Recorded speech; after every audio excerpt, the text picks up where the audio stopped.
Hey guys, the WalterFootball.com After Dark Show for March 20th, 2025. We're going to be looking at 2025 fantasy football and how free agency has impacted that. Just basically going through all the trades and all the signings of skill players and seeing how they're going to be impacted in fantasy football. So before we get into that, please hit like, subscribe, comment below, share this video. Visit the link in the description for the merch store. As always, I'm wearing something for the merch store. It is Kenny's favorite shirt, That's Money right. Laundering. I love wearing the shirt because I get some. I either get like applauses, like when people go by, when people walk by. Some guy said that's the coolest shirt I've ever seen. Some people give me like funny looks. One guy told me like, "Man, I wish I could do money laundering." I was like, "Okay." At a swim lesson today for my son, the swim instructor was like, she looked just like genuinely very confused. So you get all sorts of reactions. It's Sue saying the books are gone. Someone has been busy. There are three books. There are three books there. I'm kind of curious as to what books made the cut before everything else. Maybe Kenny could tell us before the intros. But yeah, guys, please consider buying stuff at the merch store. 15% off everything. You can change colors and everything, and we have mugs as well. So any purchases here would help. You can also buy my book, The Jerks of the College Years. Is a book about where I made fun of people I saw at Penn State for 6 years. It's a lot of fun to write, and I think you guys will enjoy it if you like that sort of humor. Also, please consider super chats, super stickers. We've had some great ones in the past couple weeks. John Sanders, Slew, Armac, DeGenon, Kim McNeagle, Alan Stafford, the boss. You guys have been so great with your contributions. Can't say that enough. Just it means a lot because these YouTube ads pay nothing. I say it all the time, and it's true. It gets like $1 max if we don't get a super chat during the show, but that's if we're lucky. It's usually like 60 cents or so.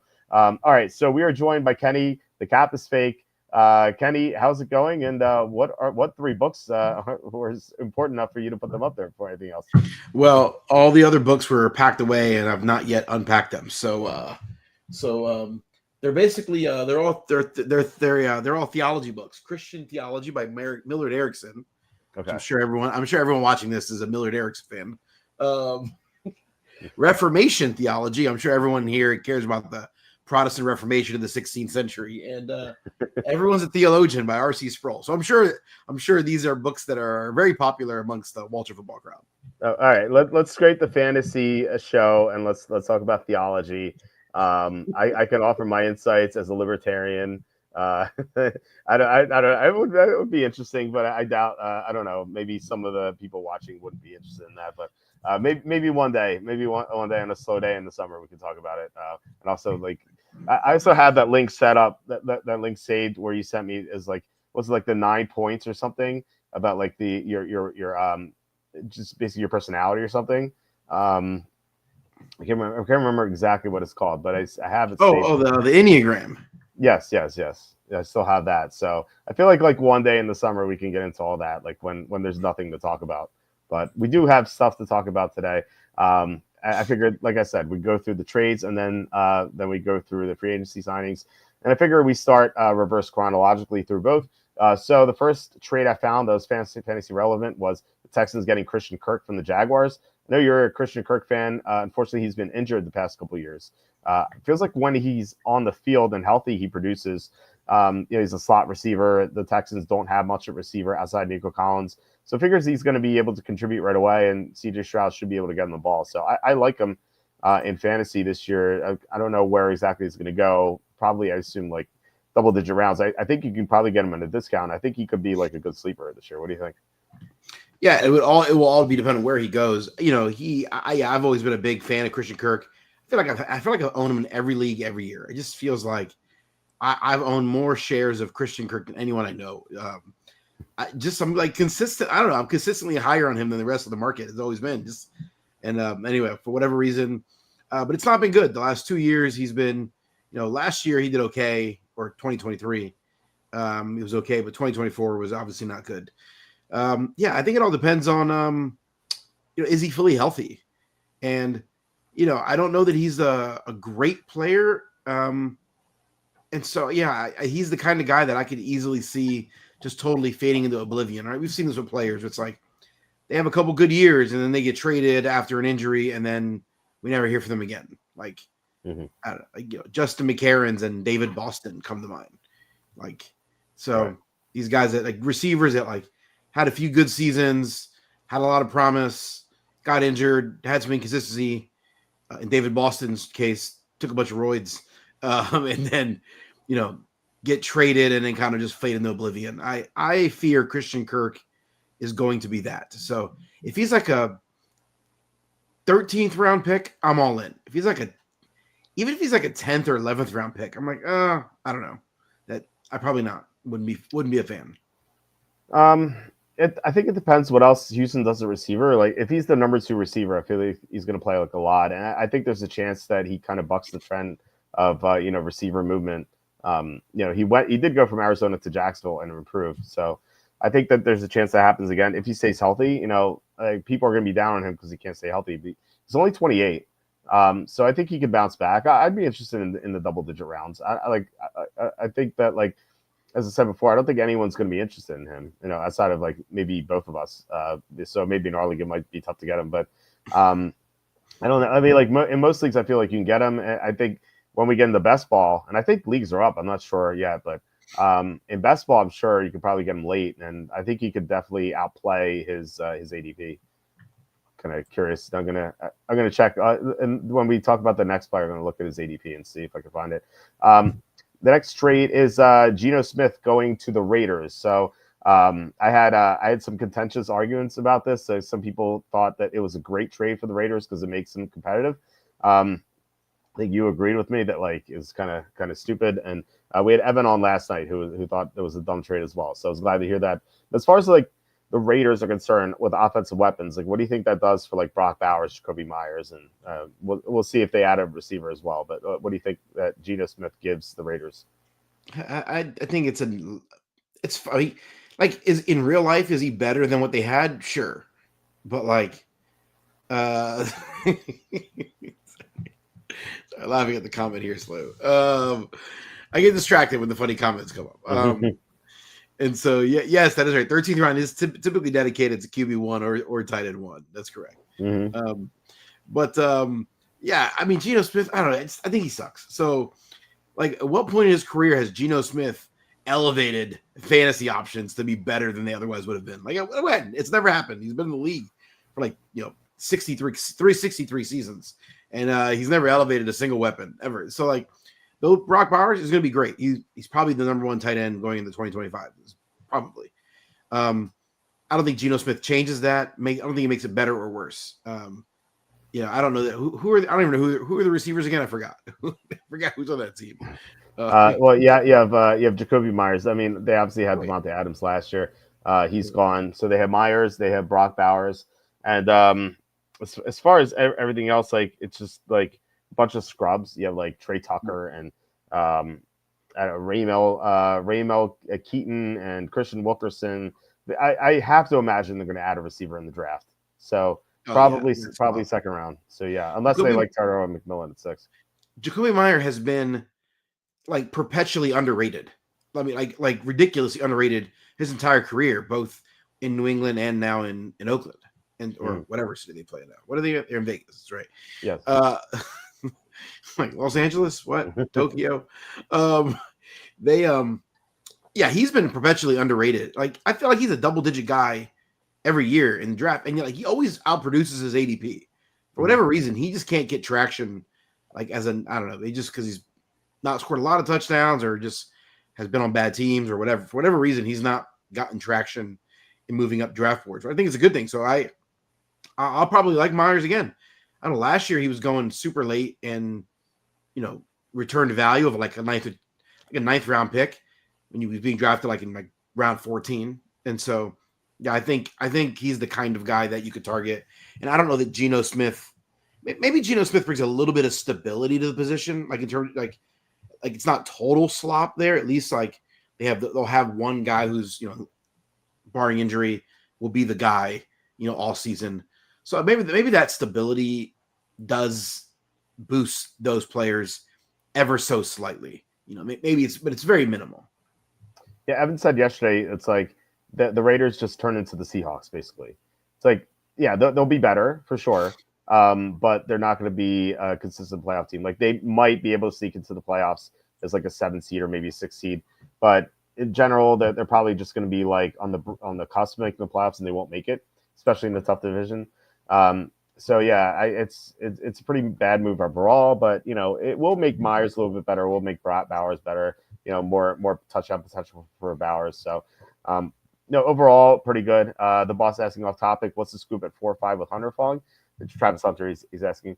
Odds are out. Can you tell me what the odds are, the boss? Because I have no access to them unless I drive to New Jersey, which is it's not too far. It's like a 25-minute drive, as I very well know from the Rainmaker days. Rest in peace, Rainmakers. But let me know what the odds are, because I mean Charlie, I think he's going to have some info on this, and he might already in his mock draft. He has the Patriots passing on Hunter in favor of an offensive lineman. So I will listen to Charlie on that. Charlie will be on next week at some point, I think.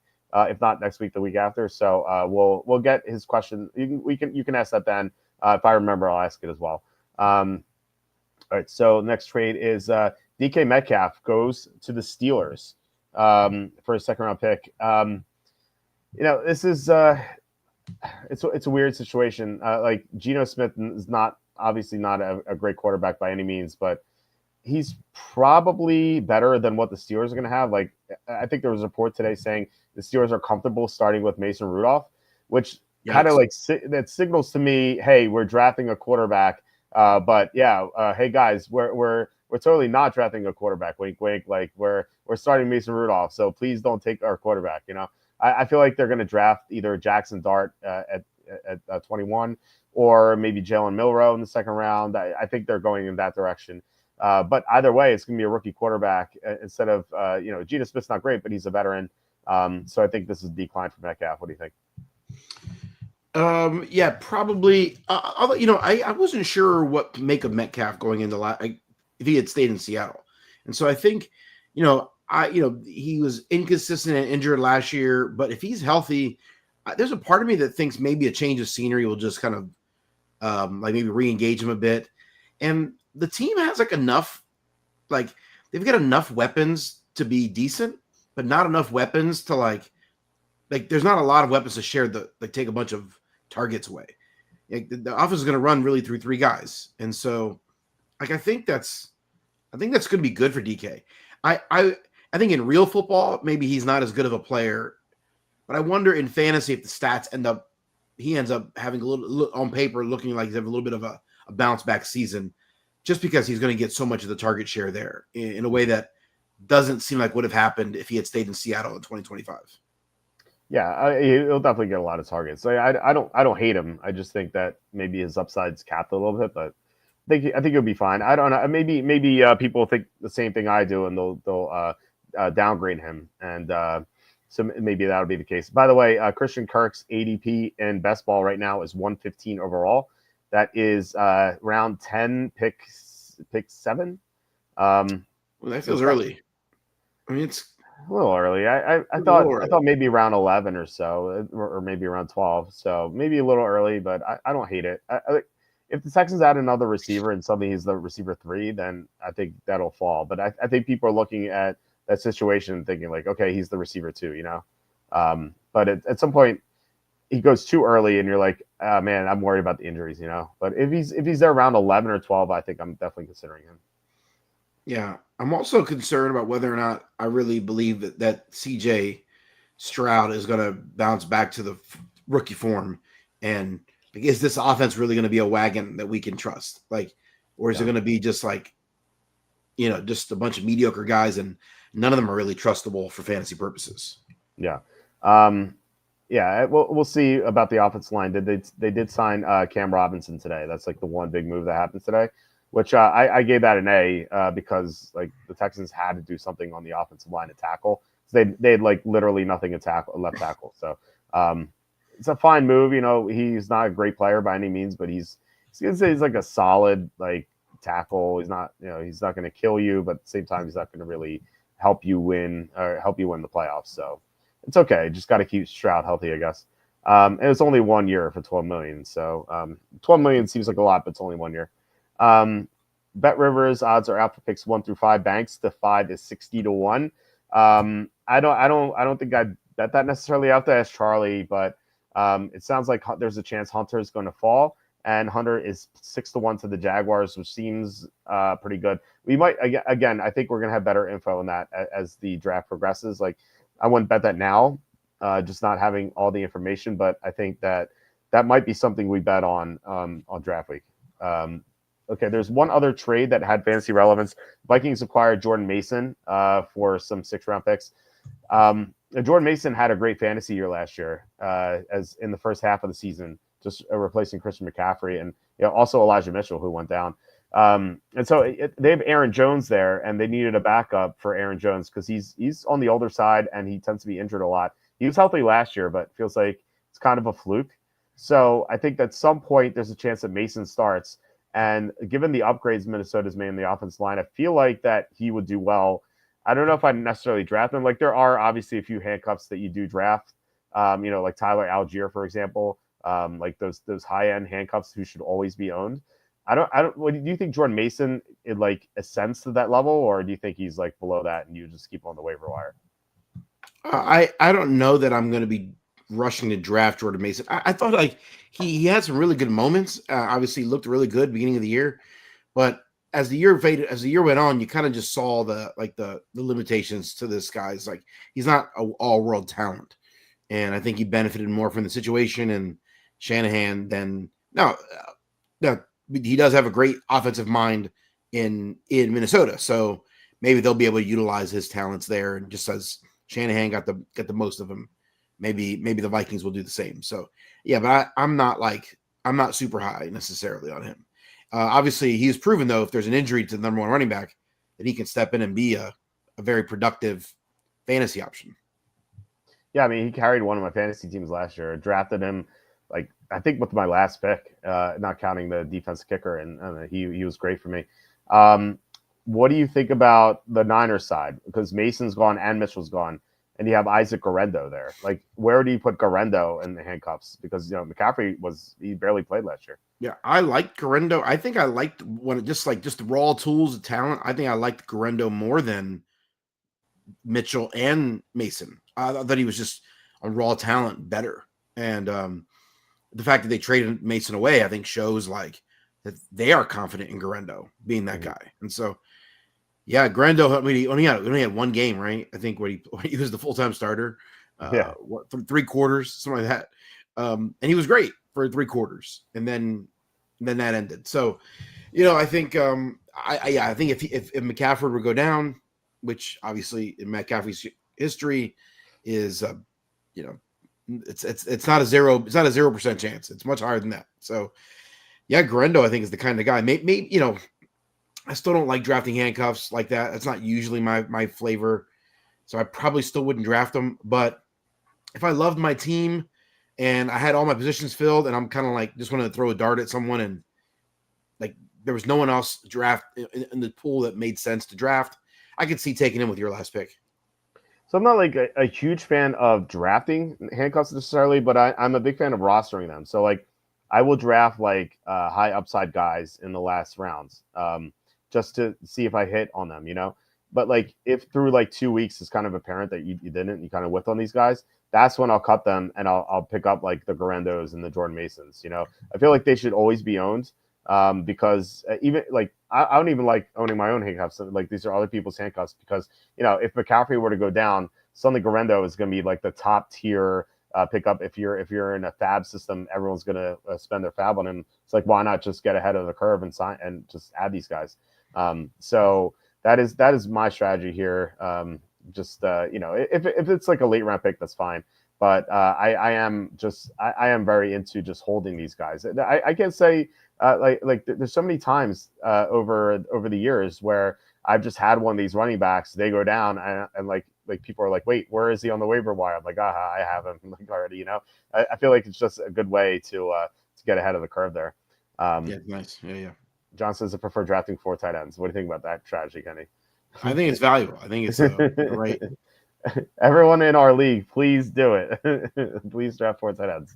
I beg you. And at least 2 kickers. 2 kickers and 4 tight ends. Yeah, you need it. Well, I was in a league a long time ago. Unfortunately, our commissioner passed away recently, but he in that league it was like $200 entry fee, and it was like $5 per transaction.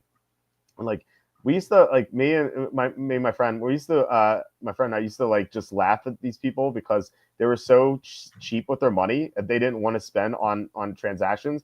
And we're like, but you pay $200 to enter this league. Like you're not going to spend like 15 or 20 extra dollars to make transactions. Yeah. So like what they would do is just draft 2 kickers and draft two defenses and draft 2 tight ends just because they didn't want to spend the $5 to pick them up. It's like that's just such a stupid strategy. It's so dumb. I mean, I always would laugh at that. Gotta love it. Yeah. All right, let's move to the signings.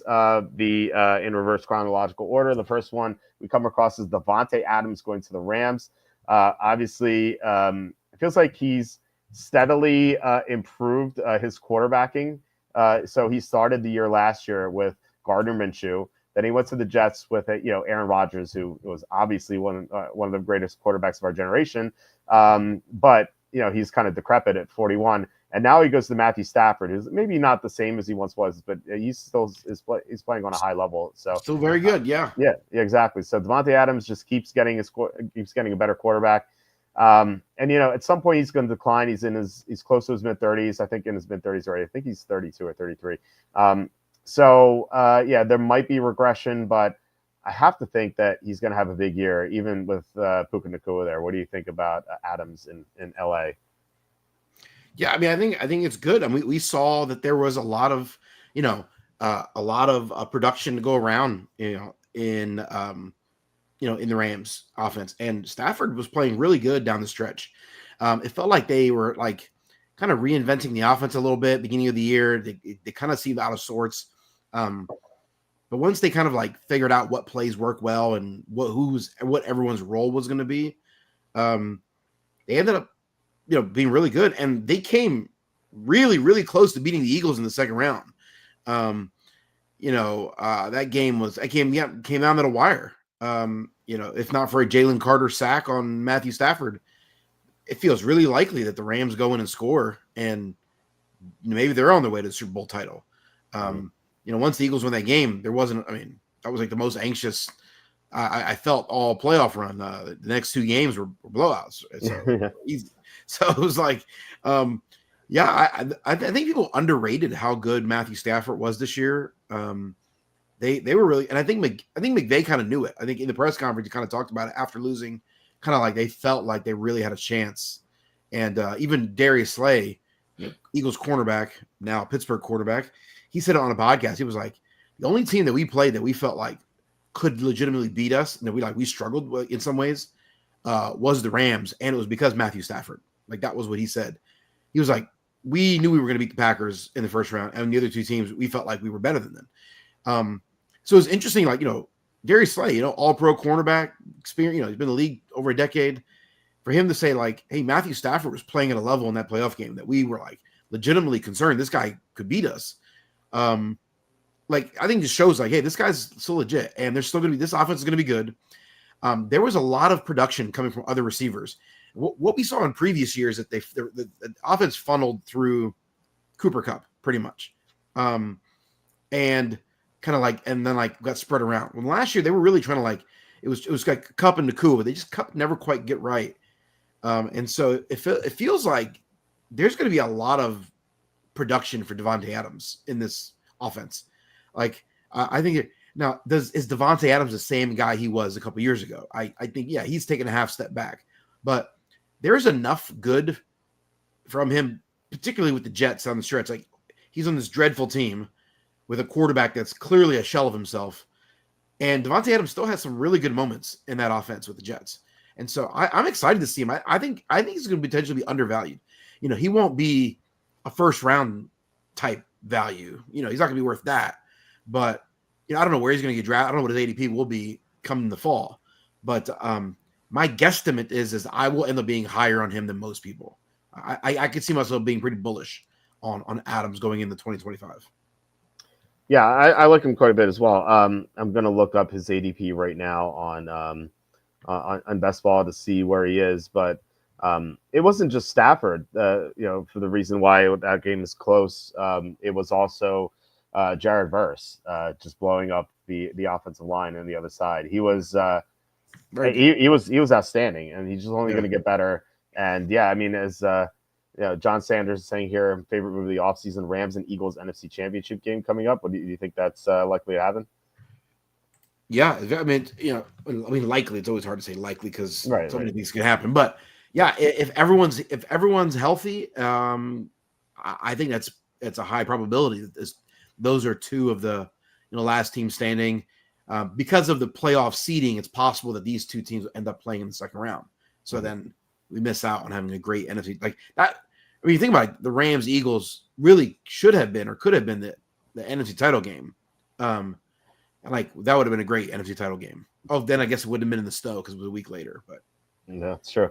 I think we were robbed of Eagles Lions when the Lions suffered all those injuries, including to Aiden Hutchinson and Aleem McNeil and all those guys. Like if they were healthy, I really wonder how the game would have gone because I thought they were the two best teams in the NFL. And once the Lions started losing players left and right, that wasn't the case anymore. But maybe you'll see that this year, and maybe the Redskins will be there, and the Vikings are a terrifying team given their roster. So many great teams in the NFC, whereas like in the AFC, it's just like 2 or maybe 3 teams, depending on what you think of. Like the Chiefs maybe declining, and the Ravens maybe declining, but like it depends. Bills should still be at the top there, but outside of that, we just don't know. LOL Redskins. Hey, they got Larry Tunsil, they got Debo. Their odds are dropping. I like the Redskins a lot, so. Yeah, fading the Lions and 2 new coordinators. I agree. I think they're an under team this year. We don't know what the win total is going to be, so maybe they'll put that into consideration. But I don't know. I mean, given that people don't really factor that in, I've told the story a couple of times. I don't know if I told that to you, Kenny, but so obviously the Eagles coming off the Super Bowl loss in 2022. Ahead of that season, so I live, you know where I live. Like everywhere I go in Philly, like people who know me are like, "Hey, what are the Eagles going to do this year?" Like that's like the first question like people ask me. I'm like, heading into 2023, I'm like, I don't know. I don't like them as much this year. I think that the 2 new coordinators are just going to hurt them. Losing Gannon and Steichen. I think that's a big deal.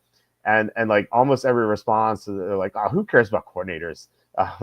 Like it's obviously a big deal. And we saw that this year with Vic Fangio and Kellen Moore, like just such a big upgrade that they had. It's like instrumental, like especially Fangio, I thought, to help them win the Super Bowl. So I mean, the Lions, I think what I realize, like sometimes even if you don't have a great coordinator, even if it's just like he's just okay, or above average but not great, like the sheer fact that you're changing coordinators, like that throws a wrench into a team's continuity, and so like. Now you have to overcome that. It's just like another thing. Yeah. Now, is it possible to overcome it? Of course it is. Absolutely. We've seen lots of teams overcome it.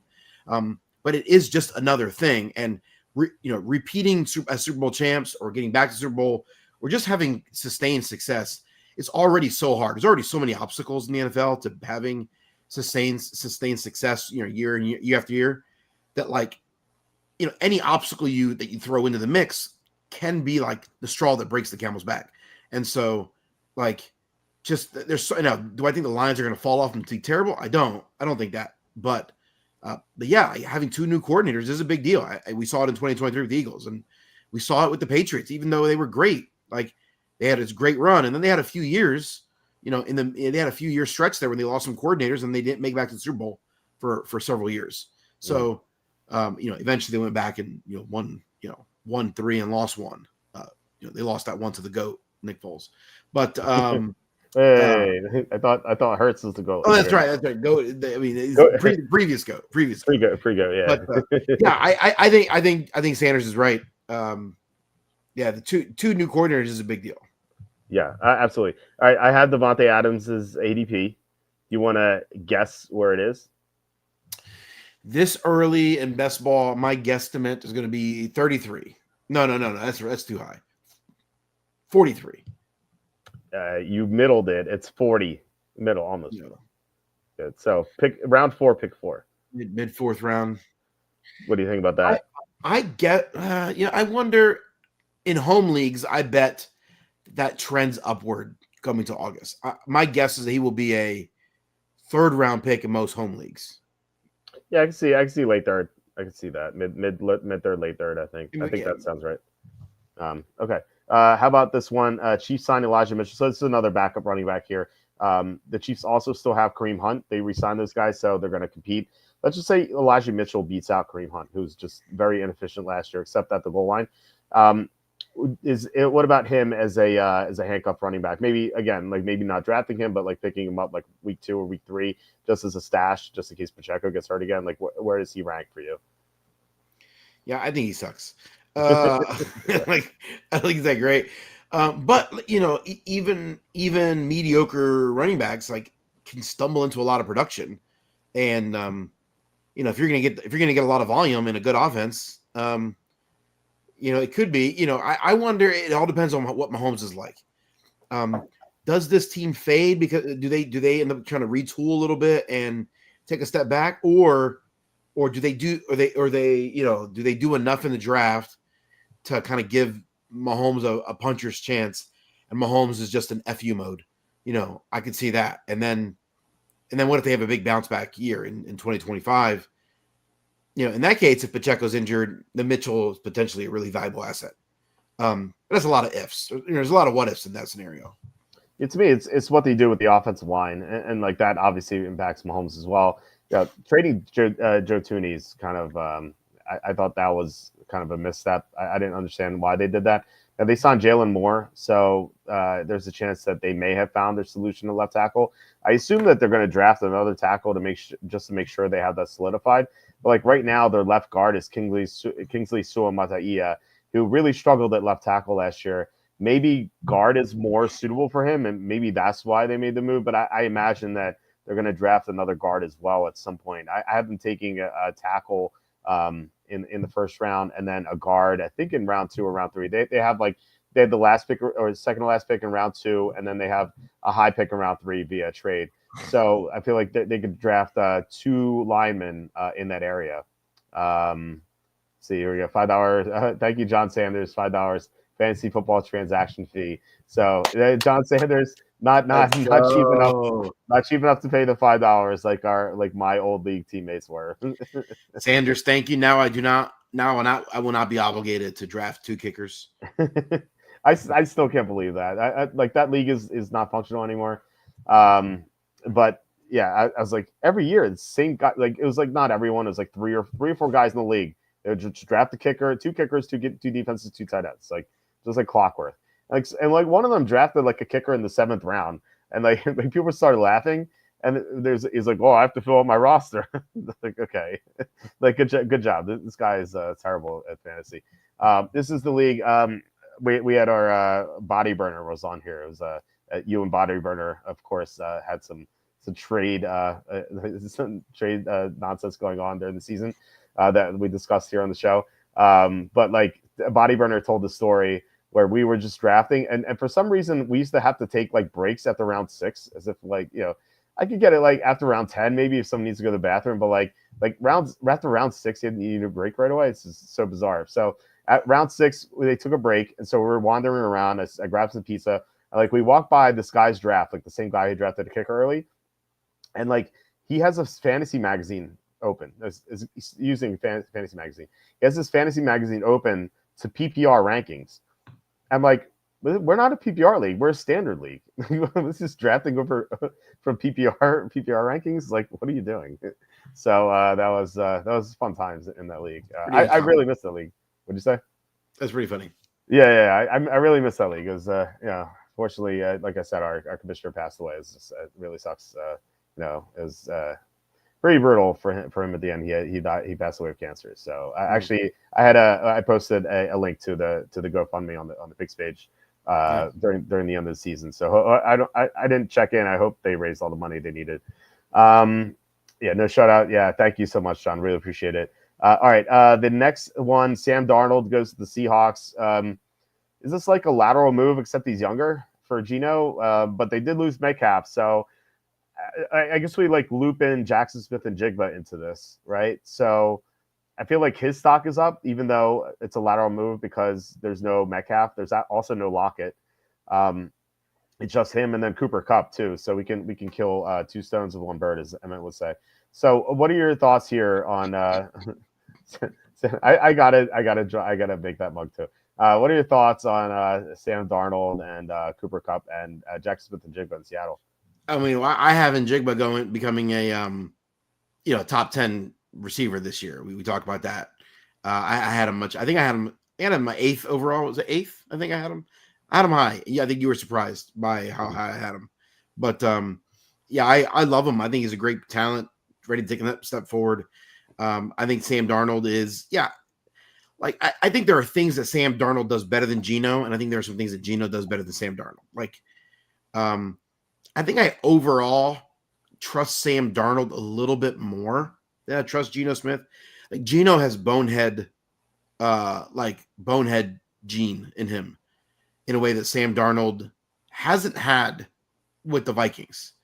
He had early in his career, but has been a little bit better. And so, in Carolina, he wasn't as bad as he was with the Jets, and in Minnesota, he's slightly better. So, yeah, I think Sam Darnold's probably a slight upgrade, maybe over Geno Smith. And so, at the end of the day, it doesn't matter. Like whether it was Geno or Darnold, I think Njigba's going to be great. And I think Cooper Kupp will be fine. Cooper Kupp was still really good at the end of last year. I was surprised the Rams moved on from him. By all accounts, he was willing to restructure his contract. He wanted to stay there, but for whatever reason, they determined they were ready to move on from him. And I don't know the reason why. And it's not like I can't imagine it was a money thing because Devontae paid Devontae. So I don't know. It might have just been like a style thing. I don't fully understand it, but it's not like Kupp is cooked. He did have some really good games on the stretch last year. Again, he's not the player he was a few years ago, but I think he's really good. And so I don't know where Kupp will end up being. I haven't really thought through where he should be drafted. But I would imagine I could see myself being high on Kupp, or being maybe not high, but being higher on Kupp than the ADP.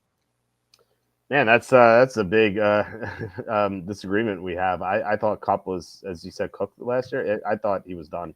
Like he couldn't get open anymore, and like down the stretch, he didn't really do much. He only played 29 snaps in the Minnesota playoff game, and I know they were up a lot, but at the beginning of the game, he wasn't playing that much. And then he played a lot the next week against the Eagles, but that was a 2-touchdown game in the second half on multiple occasions. So I really don't like him this year. I'm trying to find him as ADP. I do have Jackson Smith and Jigba's ADP if you want to guess what it is, just given that, you said you're higher on him than anyone else. Let's put that to the test. Where do you think his ADP is? He's probably mid-fifth round. He's going earlier than that. Oh, okay. So I maybe people are on him. I guess is he third round then? He's round three, pick 4, 28th overall. Oh wow, that's okay. That's surprising.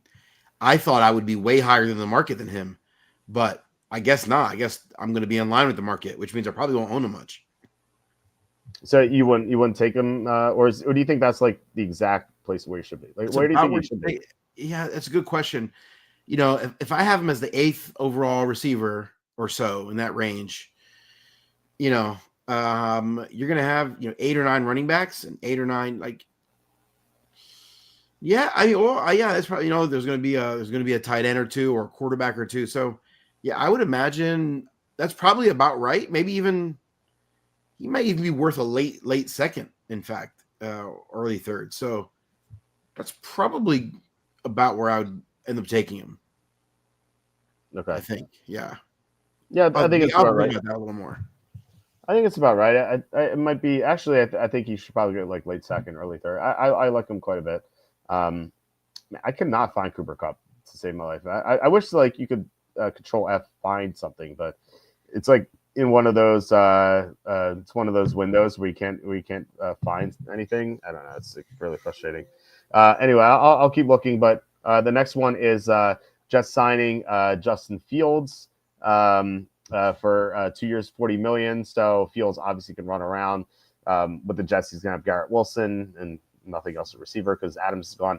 He's gonna have Breece Hall as a weapon to throw to, but usually like I think that like this signing is actually negatively impacted for Breece Hall and PPR because usually mobile quarterbacks don't tend to check down a lot. They tend to scramble or go deep. Like I think Fields is going to do that, and he's not going to like be a check down artist to Breece Hall. So what are your thoughts here on the Jets with Fields? I think he sucks. I think he's done. Like, in Chicago, he had some really brilliant moments and brilliant games. And when they traded him, and then of course he had some really terrible games and terrible moments. But I wasn't sure. Was it the offensive line? Was it the supporting cast? Was it the coach? Was it just like winter? I don't know. I have no idea. Like I don't I don't know what. Well, something was up with this guy. So I thought like, okay, you know what? Like I remember we talked about it last summer. I was like, what's the over and under the number of games which he takes over? And I was like, he's going to be the fully entrenched starter by week 3, and like Russell Wilson won't see the field the rest of the year. Like I was so convinced because Wilson looked terrible. But like if Justin Fields couldn't legitimately wrestle the job away from Russell Wilson, like that's not a good sign. And sometimes coaching staffs are stupid, and you're like, okay, it's just the coaching staff's incompetent. Like, but I think we generally think that Tomlin is a competent coach. I think I'm lower on him than most people are, but I still think he's competent. I think their front office is competent. The coaching staff is competent, and like if Justin Fields was like gonna be a thing, he would have become. He would have shown it in Pittsburgh. The fact that he didn't show it, I think I'm out on Justin Fields. I think he sucks. I think he's going to be a perpetual backup. I think they grossly overpaid for him, and he'll be out of the league in a year or two, and he matters nothing. Like I think he's a bum, and doesn't matter. Like that's my thoughts on. Sorry, Justin Fields. Sorry, bro. Once upon a time, I was all in on him. Justin Fields is listening to the show. He'll be like, he's like crying right now. I actually like the signing, Justin. I thought because like, look, one of two things is going to happen. Either he's going to suck, like you said, and that just means they're going to have a higher draft pick next year, and they could get maybe Arch Manning or Nussmeier, or he's going to finally live up to his potential, which seems less likely, but it could happen within the realm of possibilities. And if that happens, they still have a young quarterback that they can build around. So, I think that this is a good move, like for the Jets. Like, what else are they going to do quarterback this year? Like, they're out of the range for Shedeur Sanders, we assume, and obviously Cam Ward, unless they trade up, like, they give up a king's ransom to move up, which I wouldn't advise in this draft class. Or they sign like a veteran, like Aaron Rodgers, or not Rodgers, but like Sam Darnold. He's gone now, or Jameis Winston, or I don't know, like what else would you have done? Like, I feel like they couldn't really do anything else. Jameis Winston, yeah.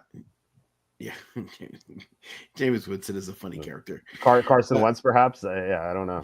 Yeah, it's hard. Yeah. I guess you take a flyer on Justin Fields and you see,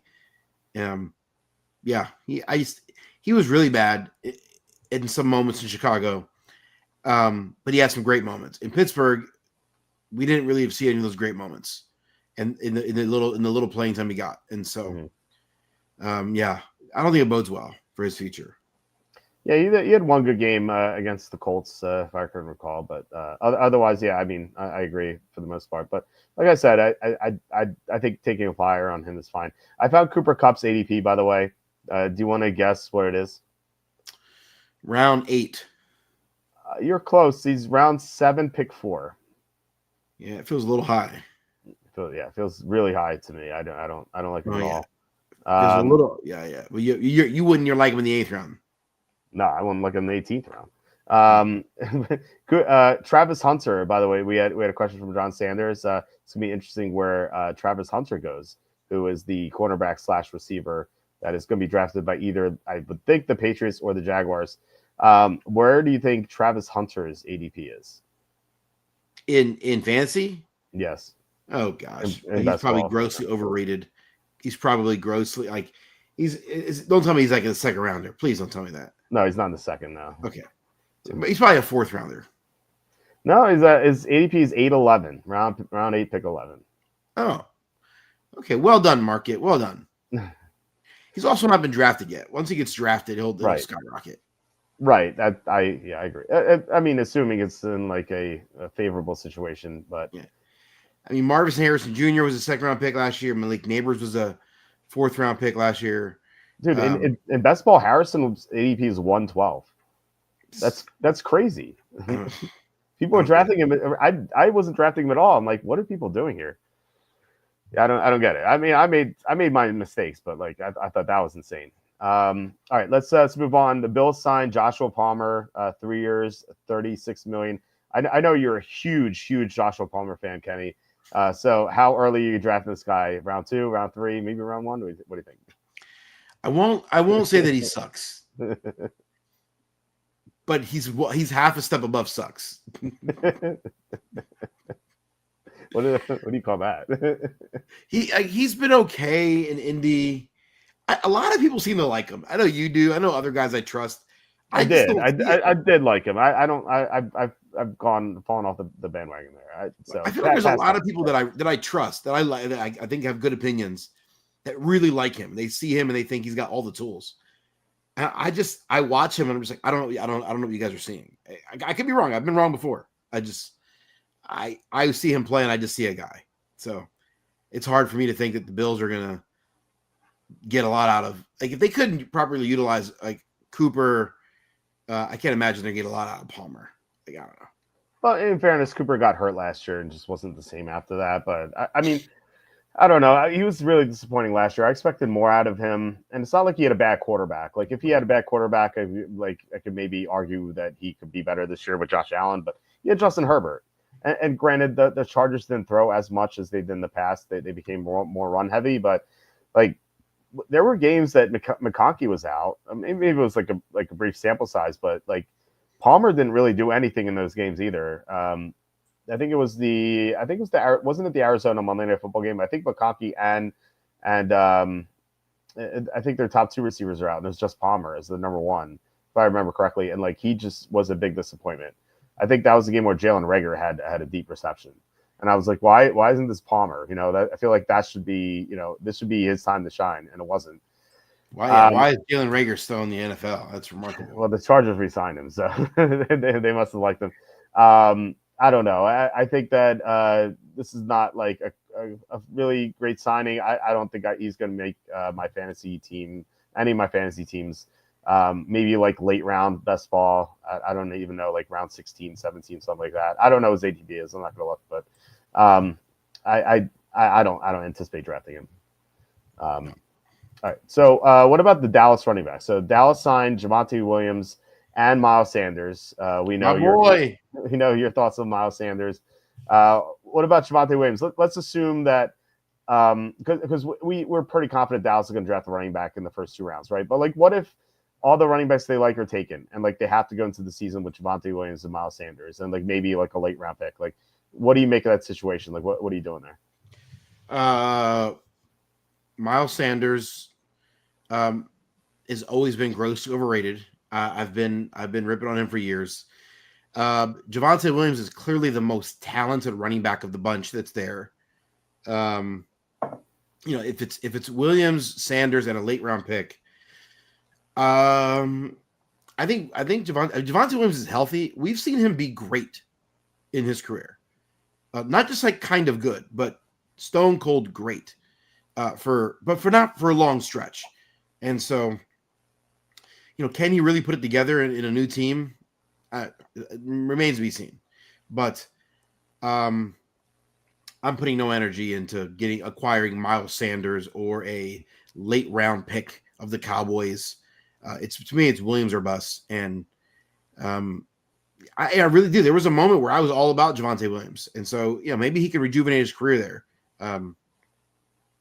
Probably not, but possible. Yeah, I mean, he's never been the same since his torn ACL. I hope that turns around. He's still pretty young, but the fact that like Sean Payton was not interested in giving him the ball at all, like he was in Sean Payton's doghouse. Maybe he finds like a new home in Dallas, but that offensive line is not good either. So it's not like he's getting a better offensive line. In fact, Denver's offensive line is better than Dallas's. So this is downgrade from the blocking perspective. Speaking of running backs that you've criticized over the years, we have Najee Harris going to the Chargers for a one-year deal. So they had J.K. Dobbins last year. He was great at times, but he got hurt again, and that's been his whole career, just getting injured every single year. Now they get a guy who's never missed a game, and like if you can criticize Harris for not being a first-round talent, like he wasn't, like he was overdrafted. But he's had 1,000 rushing yards in every single season in his career, and he has never missed a game in his entire NFL playing career. So, Pretty impressive. Yeah, it really is. So, what are you doing with Najee Harris with the Chargers? They obviously they want to run the ball. They know how to run the ball well. They've got the kind of the mindset and the system to do that. And so I think it's a good fit. I would imagine I expect Najee Harris to produce just the way he's produced the last couple of years. He's a 900 yard to 1,000 yard guy, handful of touchdowns, um, you know, reliable but not flashy. And so yeah, I think so. I think that's what Najee Harris is, and I would imagine that even in that system is probably what he's going to be at this point in his career. Yeah, I think he's gonna be fine. It's not like an amazing pick or anything. I kind of wonder like where his ADP is, but I think he's gonna be okay. I'm gonna look it up and see, but um, it really depends on like what his ADP is. If it's too high, I'm just gonna avoid him. But like if okay, I found his ADP. Like, what do you think his ADP is? Oh, it's got to be. I mean, not double digits, but it's got to be like somewhere between. Like, it's got to be eighth or ninth round. Oh man, you're too late. He's going earlier than that. Oh yeah. Oh, Yeah, I okay. mean, starting running back on the Chargers, who have a good offensive line, they're going to run a lot. Yeah, Yeah.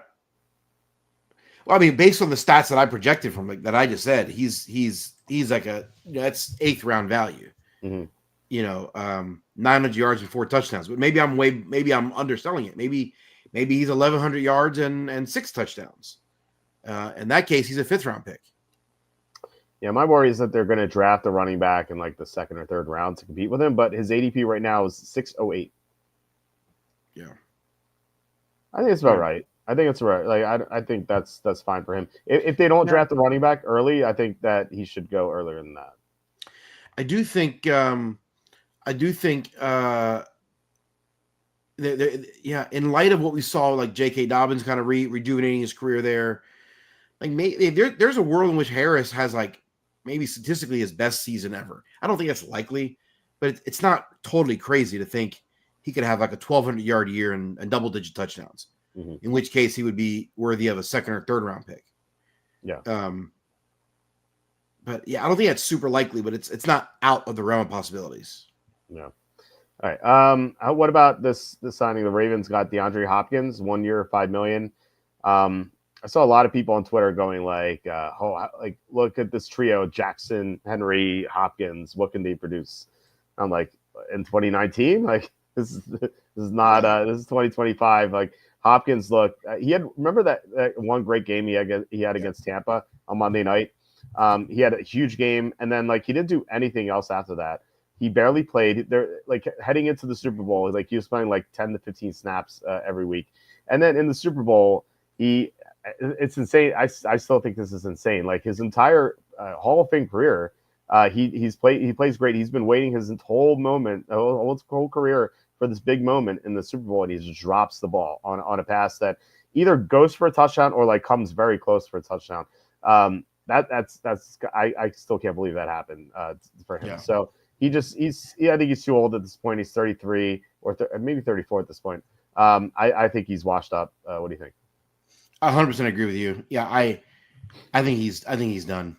He'll have he'll have a few games here and there where he flashes and he'll motivate some people to hold him on their roster all year, but I think it's fool's gold. Yeah, I feel like people are going to draft him late and just immediately regret it. What about this one? We talked about the Seahawks already. Marquez Valdes-Scantling, 1 year, $5.5 million. I just have to bring this up because he had like 3 or 4 games last year where he just like was out of this world and he won people millions of dollars on DraftKings, just like exploding for huge gains. And I don't know. It's so weird that he had multiple Hall of Fame quarterbacks, like future Hall of Fame quarterbacks, throwing the ball to him.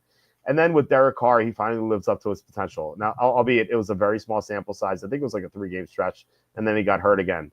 But I don't know. Do you think that like maybe this continues, or do you think that was a fluke? No, 0%. Don't waste your time. Don't draft him. Do not pass go. Do not collect $200. This guy sucked every day, every day of his life. He sucked every day of his life. Yeah, he had like 5 good weeks in his NFL career. No, don't waste your time, people. Mike says John Sanders, our only hope is that Trump has been so busy deporting South American gang members that he hasn't had time to ban soccer and deport or imprison all the soccer players. So this is I thought this is funny, but my wife suggested that my son should go play soccer this summer, and like it was I think she was like $120 for 2 months or something. That's like once a week. And I'm like, it's not bad, I guess, but you know, like I said to her, I think that the people in the chat on the show are going to be very angry about this, that he would play soccer. But my own counter to this was like, you know, he's only 3. It's like, look, they goof around. They don't actually play soccer. They just like run around with the ball on the field there. Like no one scores a goal ever. It's I guess that's like real soccer, but still, like no one ever score a goal there. They just like run around. They use their energy up, and like maybe he figures out something with like leg coordination, and then he can use that for like real sports in the future. What do you think about that? What do you think about it? Because your kids are about the same age as my kids. So like, what do you think about that? Yeah, but I'm not gonna let my kids be gay and play soccer. So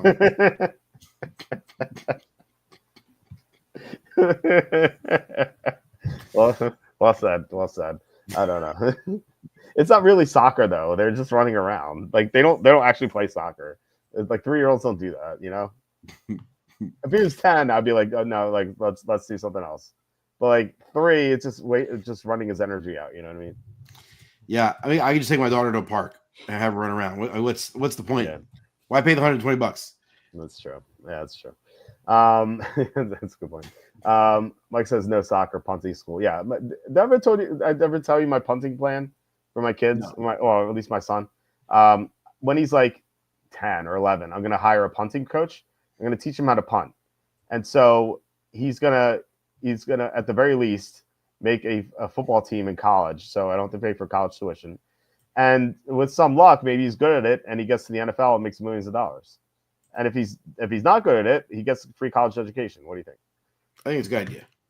Yeah. I was really good friends with a guy. I was a groomsman in a guy's wedding who was a punter at UCF. Oh, okay. Yeah. Nice. Paid for his college. Yeah. Look, I mean, not a lot of people do it, and also, yeah, it's the safest position in football. No one hits the punter unless if they do, it's a 15-yard penalty, so they try not to. At the very worst, he's going to tear his ACL. You know, which you could do playing pickup basketball. You know, it's like right. Yeah, he's not going to get concussion, so it's a good thing. So, playing soccer is fun. Watching soccer is like listening to Beth Mallon's call football game. I never got into playing soccer. I was never coordinated with my feet. I'd always like I don't know. I just never enjoyed it. It was like soccer and volleyball are the 2 sports I hated playing. Everything else I liked for the most part. Baseball is terrible at, but I still liked it. But like basketball, swimming, and football obviously were great. Hockey, I love playing hockey. I would either be defenseman or goalie. And I would love to. We used to go chip and putt golfing. I could never like drive the ball. I never like learned how to drive the ball, but I'd always like go chip and putt golfing. It was always fun. Trophy asking, what's the point of saying guesstimate? An estimate is already an educated guess. I like the word guesstimate. Yeah, it's a classy word. I like it. All right. We talked about this last week when you were in the show. Broncos signed Evan Ingram, 2 years, $23 million. I know you don't like him, but like fantasy wise, do you have any interest? I mean, like, what if he goes late? Like, what do you think about him? Yeah, I mean, sure. I mean, like tight end. Like tight end is such a slot position. It's like, you know, there'll be 3 or 4 actually good players, and then it's like whatever's left in round 15. And Evan Ingram, he won't be left. He'll get drafted. So yeah, it'll be like a 9th or 10th round pick, probably, maybe even a little higher. Yeah, I get the sense you're right. I think he's overrated. I like Star Wars. Well, I don't know. I mean, Star Wars as a whole, like we talked about this last week, but like Star Wars as a whole, I think you're right. I think it's overrated. But episodes 5 and 6 were amazing movies. Amazing is strong. I thought they were amazing movies. Yeah, they were fine. They were entertaining. Entertaining once. I must have watched them many times. Like 5. I was mildly entertained. Mildly. What about, were you entertained in the other movies or what? No, none of them. They're terrible. Okay. Yeah. Some of them were good. which was the worst Star Wars movie you've seen? One of the newest ones, like one of the, like, whatever is it, episode 9, is that what it is? Episode 8, I don't even know. Like, what's the last one in the sequence? 9 was the last one. Yeah, that was terrible.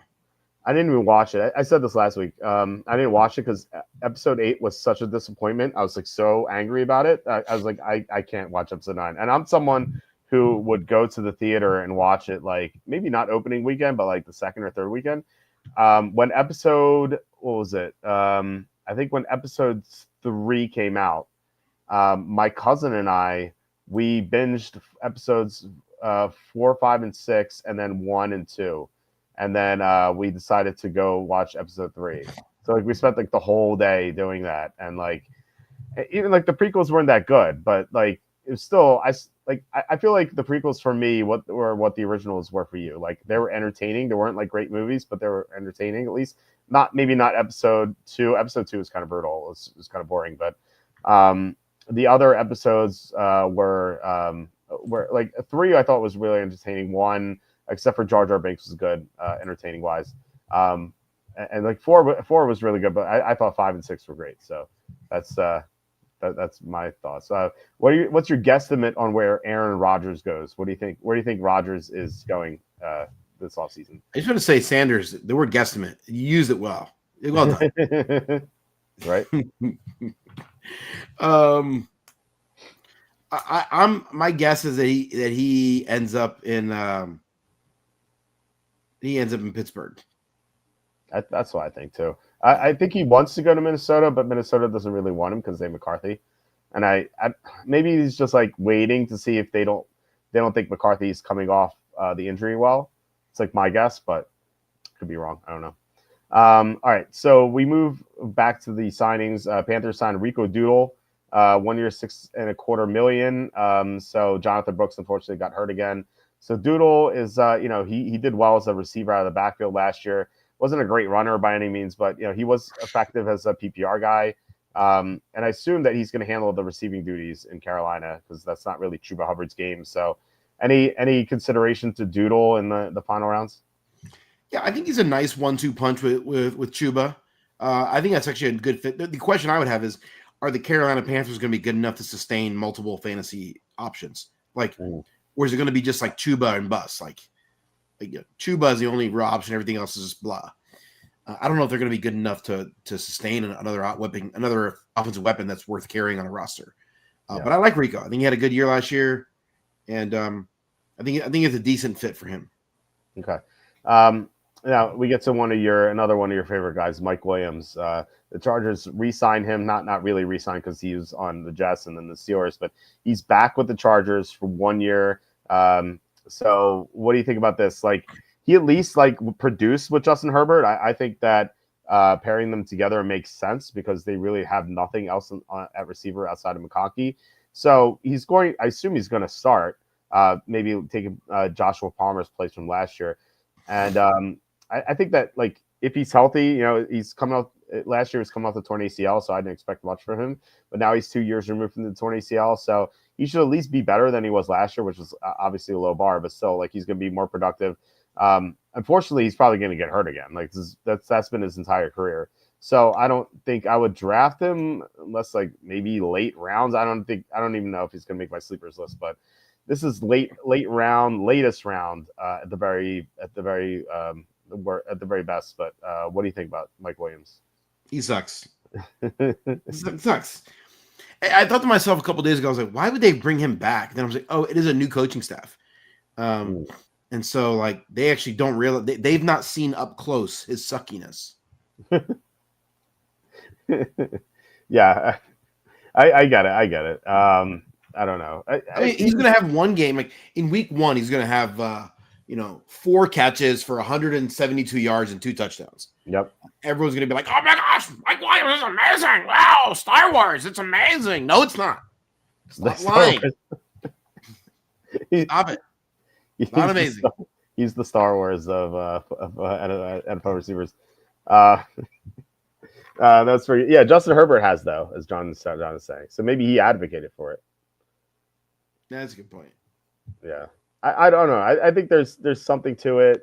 No one's going to want him because he's so bad last year. But like I said, second year from the torn ACL, I think that there's an opportunity for him to do well. But like do well as in like as you said, like he's going to have like 3, maybe 4 good games all year. He's going to be super consistent. Or he's going to get hurt right away or something. Side note, one of the talking heads on ESPN or FS1 or one of those stations, one of the talking heads. I don't ever watch the talking heads on TV. I just watch the clips get posted in TikTok. That's where I watch them. As the Chinese communists are spying on me. Yeah, the Chinese malware is taking all your passwords. yeah, 100%. And so one of the talking heads said the Vikings should trade JJ McCarthy to the Chargers for Justin Herbert because it would reunite JJ McCarthy with Harbaugh. They should take McCarthy and some picks and send them for Herbert. So I do have a contact within an NFC team that knows about things close to Vikings and Chargers, and I texted him and said, "What do you think of this trade proposal?" And he said it wouldn't happen in a million years. We're more. I asked him, "Are the Vikings more likely you think to trade for Justin Herbert or Elon Musk?" He said, "Clearly Elon Musk, especially if we get some SpaceX rockets out of it." Wow. Well, that's one way to put it. So I assume that he would rather have. What would he rather have? Would he rather have Herbert or McCarthy? Well, I don't know if I didn't ask, but I don't know if McCarthy's good because I don't watch college football. I retired. Right. So if you're asking me, I'm taking Herbert because I think Herbert has phenomenal talent, and I think he's been kind of underperformed so far in his career. But I think he could be way better than what we've seen, and so I'm a Herbert fan. But maybe JJ's great. I don't know. You tell me. You're the college football guy. It's not big on McCarthy coming out, but he is Kevin O'Connell's handpicked guy. Like Kevin O'Connell knows way more about quarterbacks than I do. So maybe like he knows a good deal about McCarthy. I mean, obviously, he's watched good tape on him and he has a good feeling about him. But I don't know. I mean, I really didn't see it in college, but I could be wrong. Like people are never going to be perfect with their evaluations, so I could definitely be wrong about that. But it's not like Herbert is some 35-year-old, and this is like a trade where you're trading an old guy for a young guy, unknown. Like Herbert's still young. He's only 5 years older than McCarthy. He's 27. So he's like entering the prime of his career. So yeah, I'd obviously rather have Herbert. You did say like there's draft picks involved. So obviously if it's like McCarthy and two first round picks, then or maybe even 3 first round picks, then you're talking, right? But like I don't know. Like I don't see why this would ever happen. I hate those talking heads.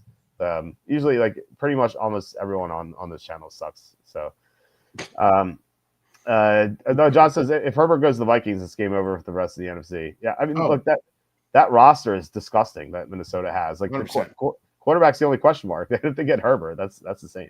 Yeah, if they were to trade JJ and some picks for Herbert, and they keep the rest of the roster intact, I think they are instantly the favorites to win the Super Bowl. 100%. And I bet them at 41-1. So I'm pretty happy about because they're now down to 30-1 on FanDuel. I mean, they would maybe they wouldn't be the best. I don't know. There's still I think people who don't love the Vikings. So maybe they'd be like 8-1 or 5-1, but they'd be in the top handful, right? Yeah, I mean, there is no team that's 5-1 right now. I think the Eagles are at the top at plus 650. And like then you have like the Chiefs at 7-1, the Ravens 7-1. I think the Bills are 8-1. I think the Lions are like 9-1. So if the Vikings with the 5-1, they'd be the favorite then. Yeah, I don't think they'd be. Well, I don't think they'd be the betting favorite. They would be my favorite. They'd be number 1 in my power rankings. I think that, but they would move though. I mean, it'd be 8-1 at worst, right? 10-1 maybe. I think maybe 9 or 10-1, just because I think people would argue that Herbert's never had playoff success. I think that would be like the bearish case for the Vikings with Herbert. That's a good point. But I don't he's had terrible coaching. throughout his career. So like he would have great coaching in Minnesota, and he would have a great supporting system.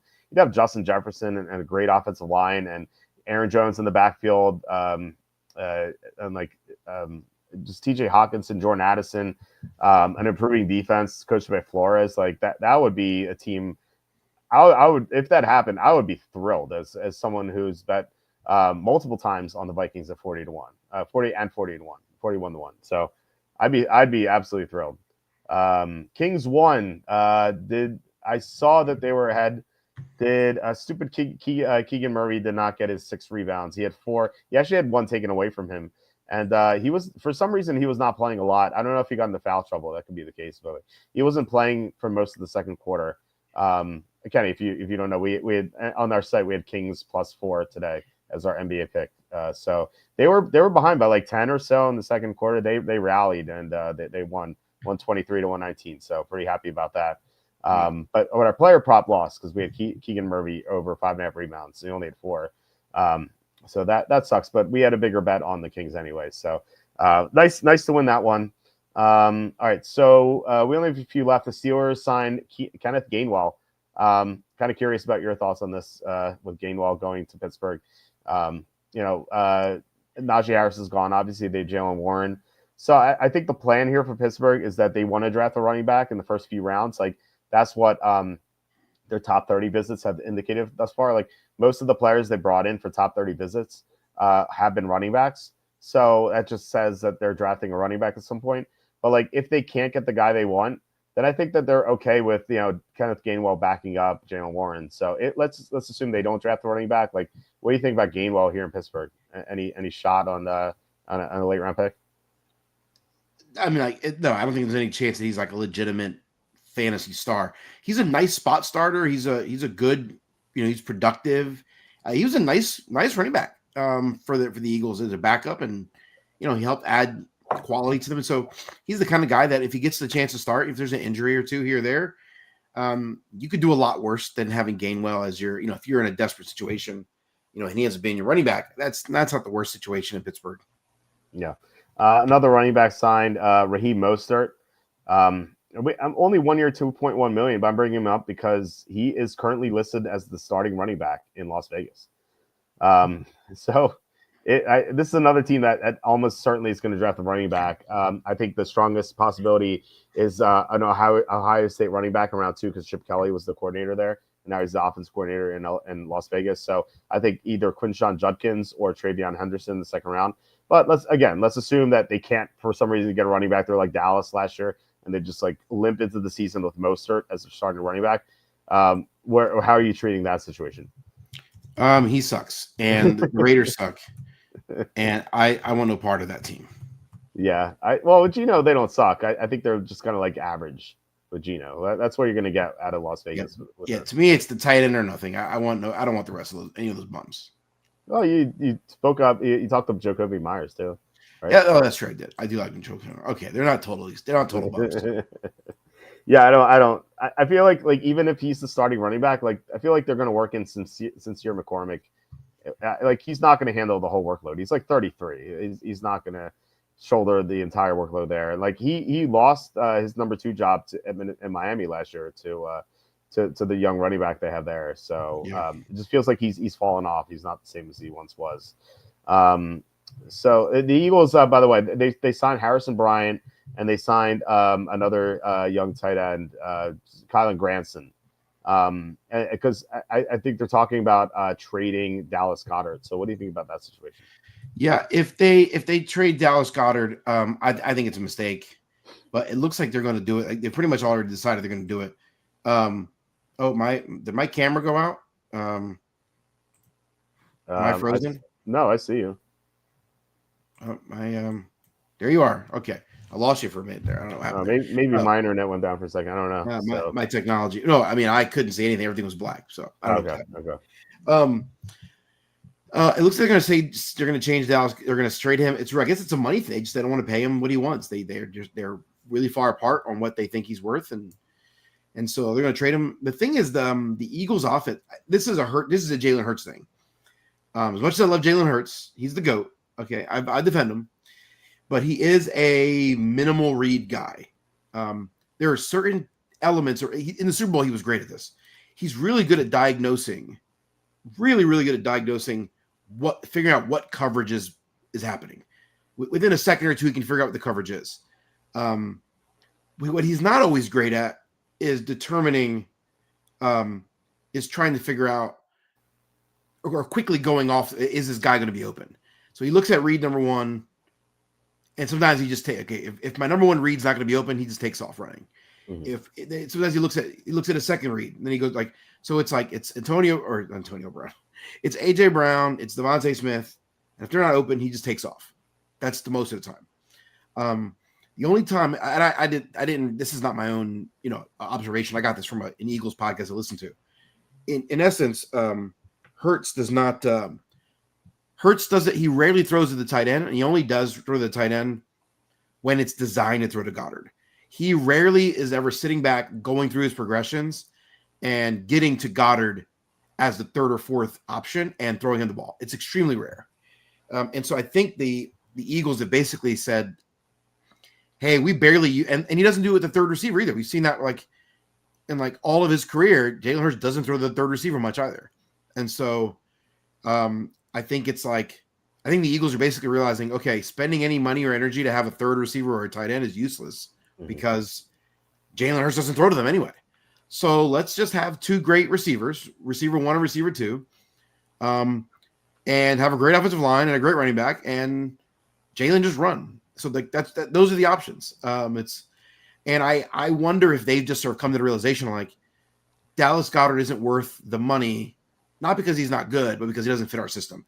So let's just go get some cheap tight ends that will play a role, that will be blocking guys that are a little bit better blocking, or when we do have a specific tight end design play, we can bring in a tight end.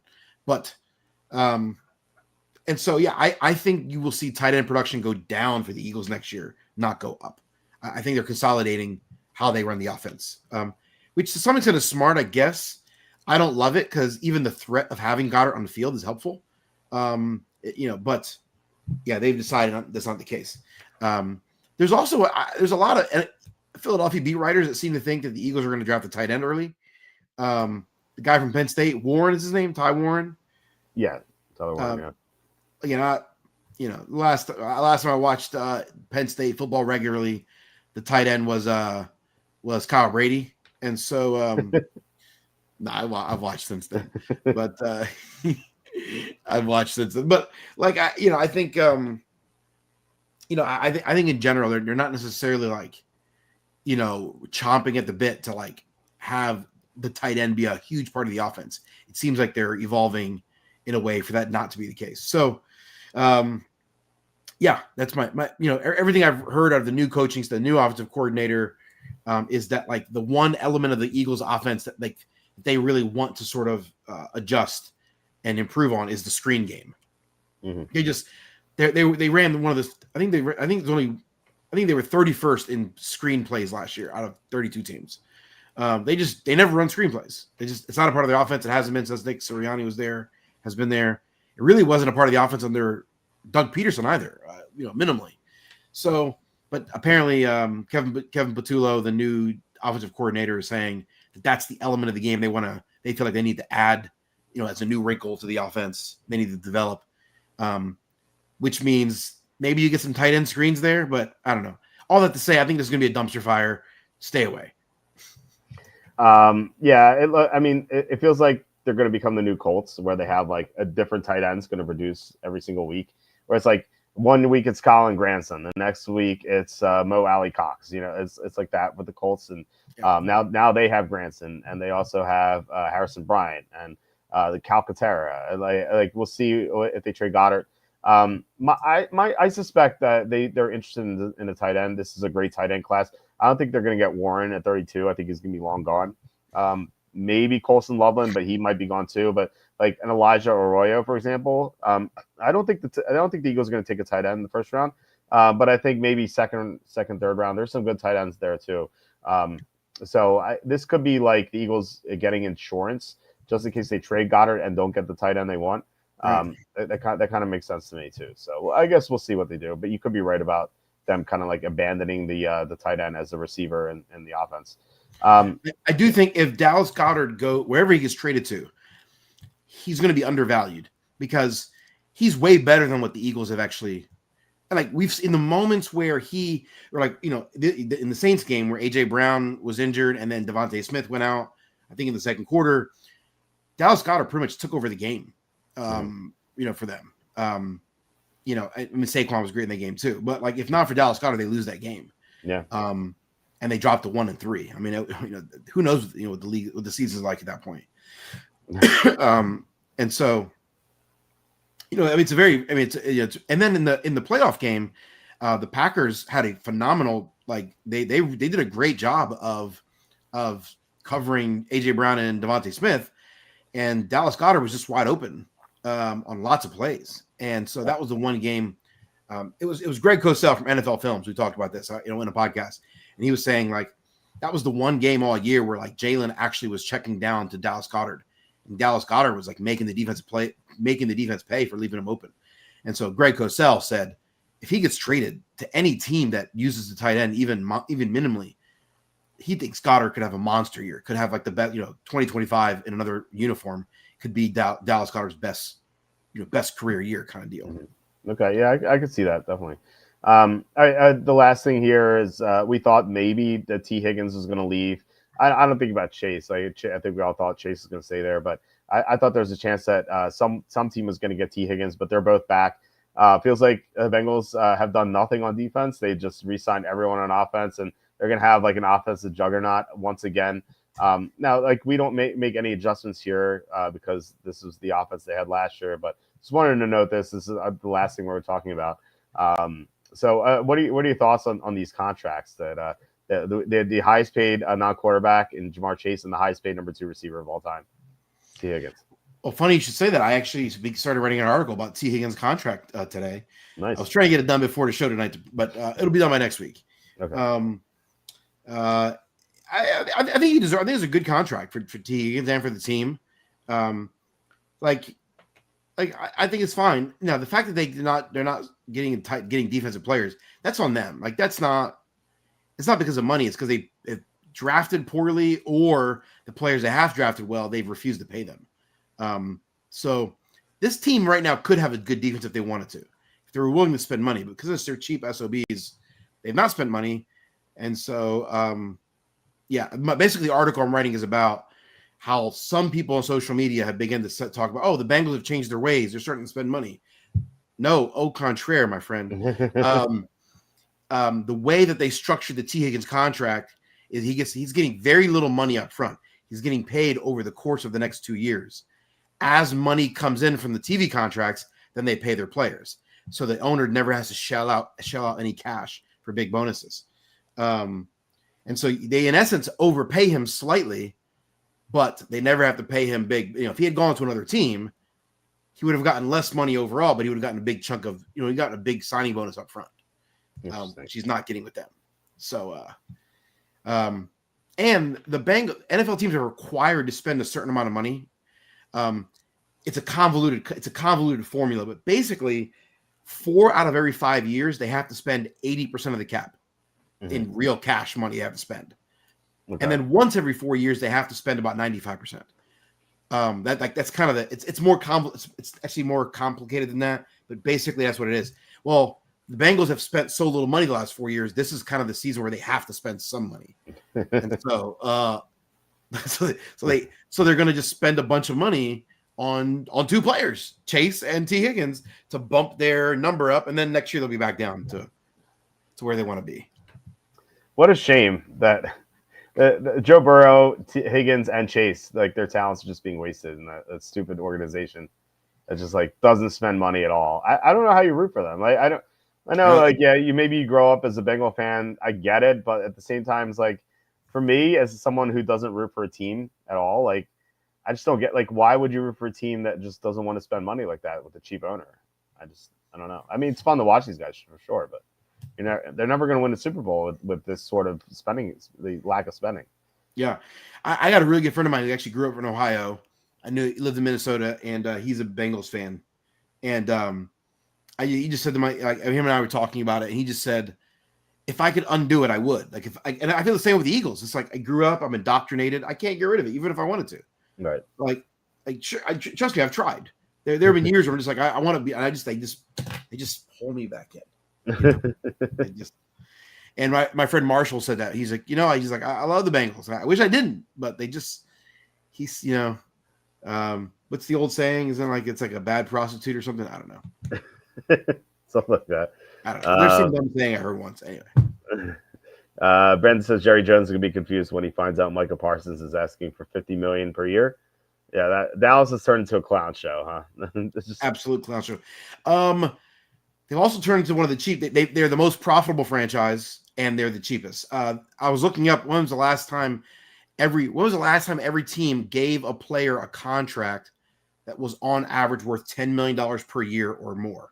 Mm-hmm. 21 of 32 teams have given at least one player a contract worth $10 million a year or more over the last two seasons, 2023, 2024. Okay. 21 out of 32 teams. Then there are, another 10 teams that have given a big contract to a player at least once in the last 5 years. The last time the Dallas Cowboys gave a contract to a player that was worth more than $10 million per year, a non-quarterback, excuse me. Oh, not quite. Okay, I was about to say Dak Prescott. Yeah, not non-quarterback. Okay. Sorry, that's what okay. The last time Dallas Cowboys gave a contract to a player, to a free agent, either another team's free agent or one of their own players that became a free agent. Last time they gave one of those players, non-quarterback, more than $10 million a year was Greg Hardy in 2015. It has been a decade since the Cowboys gave a free agent, a contract that amassed more than $10 million a year. Oh, okay. So CeeDee Lamb doesn't count because he was already on the team and they just extended him. They extended him. Okay. Yeah. Interesting. That's bizarre. Yeah. So Lamb doesn't count here. That's something else. I mean, yeah, like you said, they produce the most money. Yeah. So basically, once one of their players becomes a free agent and wants money, they never pay him. That's the bottom line. And they don't sign free agents anymore. They've stopped. They haven't signed any free agent. They've signed no big free agents in the last decade. Whoa! What about Miles Sanders? Come on. Oh, sorry. I didn't mean to offend Penn State's own. 1 year, $1.17 million. Like, come on, like. So if Micah Parsons somehow gets to free agency, he's not going to be a Cowboy. They're not going to pay him, and they're not going to franchise him. They're going to let him walk. Well, the scuttlebutt earlier this offseason, like a couple months ago, was that they would potentially trade Micah Parsons. So, seems like you're on the money there. Like, what? I mean, speculative. Like, why do you think that is? Like, it's not like they're not making. It's not like they're not making money. They're making a lot of money. A lot. I mean, the profit margin. They're the number one. Last year they made over $400 million profit. That was clear. The Buffalo Bills made $62 million. They were the poorest team last year. The total profit for the Buffalo Bills last year was $62 million.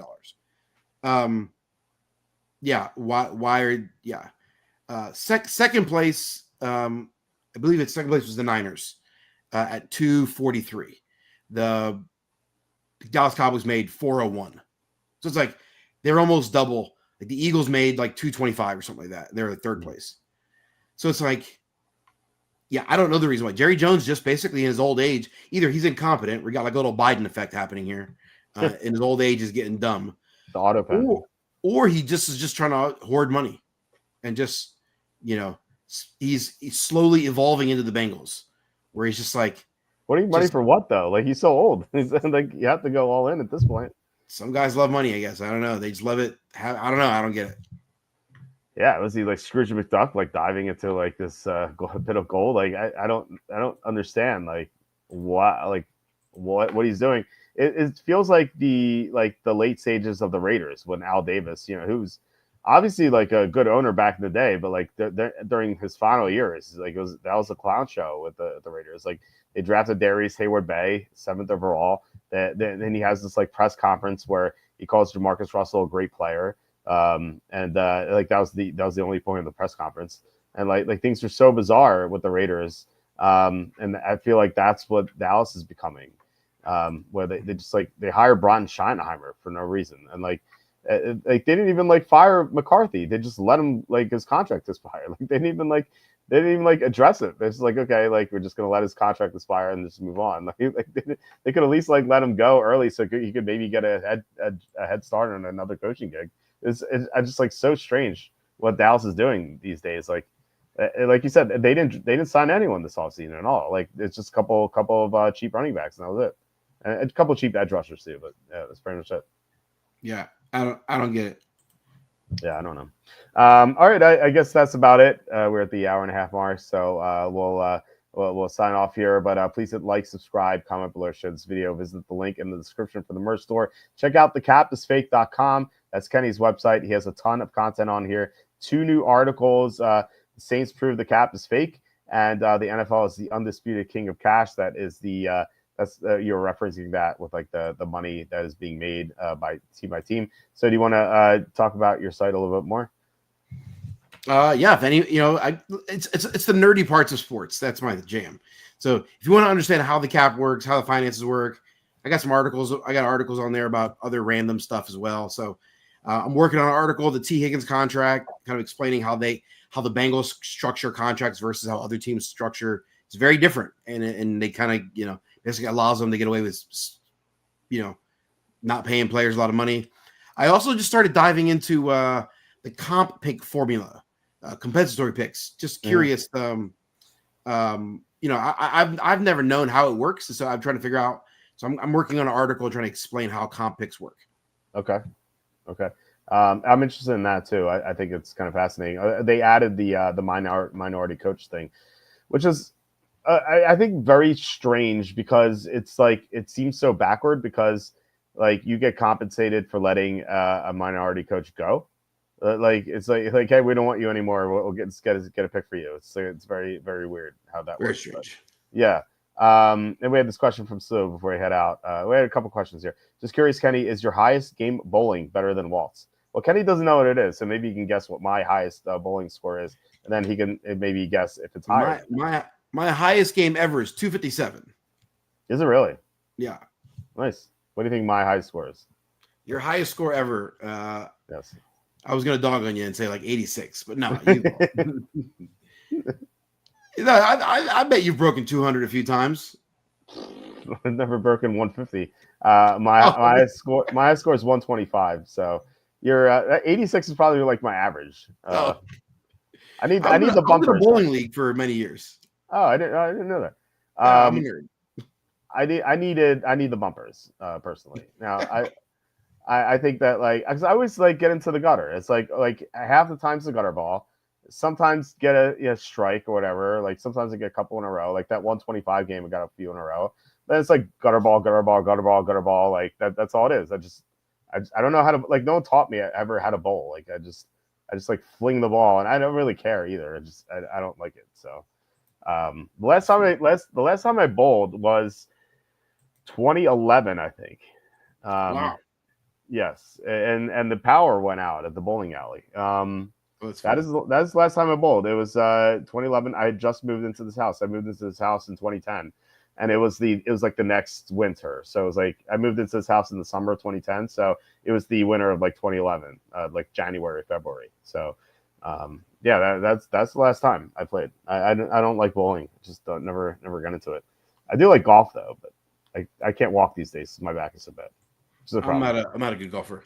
No, my dad. I grew up bowling with my dad. My dad has been in bowling leagues for, my dad's whatever mid-60s, 65, and he's been in bowling leagues since his 20s, like for 40 years. So I grew up in a house. It was obligatory. We went bowling pretty regularly on those family bowling at Erie Lanes in Philadelphia. If anyone knows where that is.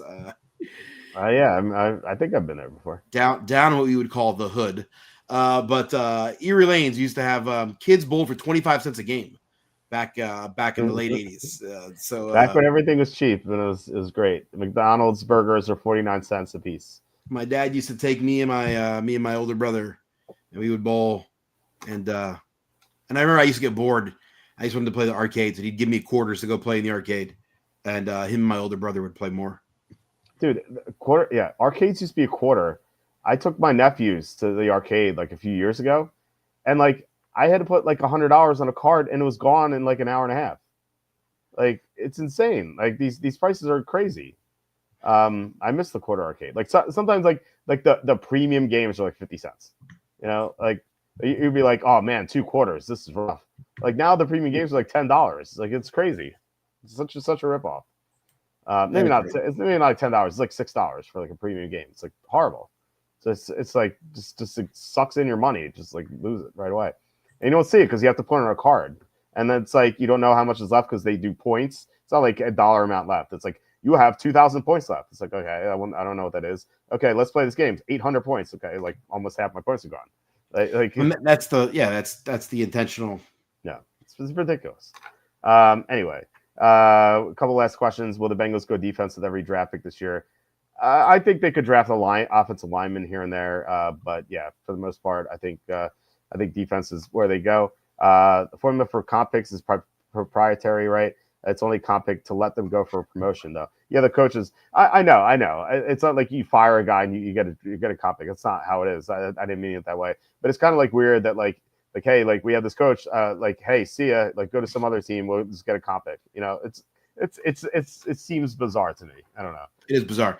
The comp pick formula is proprietary. It's never been published, but there have been a few websites that have kind of like been able to guess, and they usually predict it with pretty good accuracy. So Over the Cap has done predictions, and they're like 99% accurate. And so, so they have a model. Spotrac has a different model, but they've also been very accurate in predicting. So I'm looking into it and seeing it's based on contracts. It's based on amount paid. That's basically what it is. So, basically, right. The Eagles are slated to get a third, a fourth, and a fifth, at least in next year's draft for the players they've lost, and maybe a sixth for Isaiah Rodgers, based on whether or not the defensive end they just signed from the Giants. What's his name? Azeez Ojulari. Ojulari, right? Yeah. Based on if his contract cancels out the Isaiah Rodgers contract or not. So anyway, I think you should get a comp pick for hiring these coaches. Like, doesn't that make more sense? Like you hire a minority coach. 100%. It makes way more sense. Yeah. Although you might have situations where you're like, hey, pretend to be a minority and like be like Elizabeth Warren, pretend you're an Indian. Like, yeah.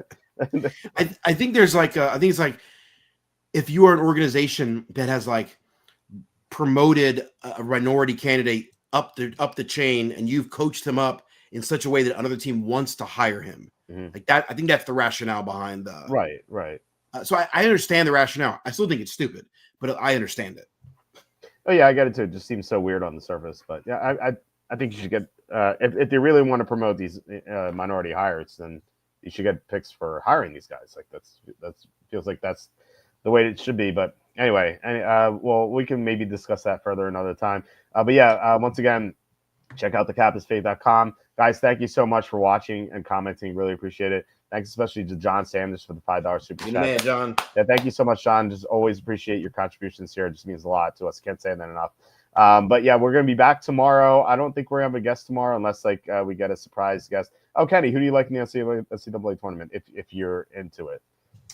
I have not filled out a bracket yet. I'm going to fill one out before tomorrow. I'm going to pick Duke. Duke?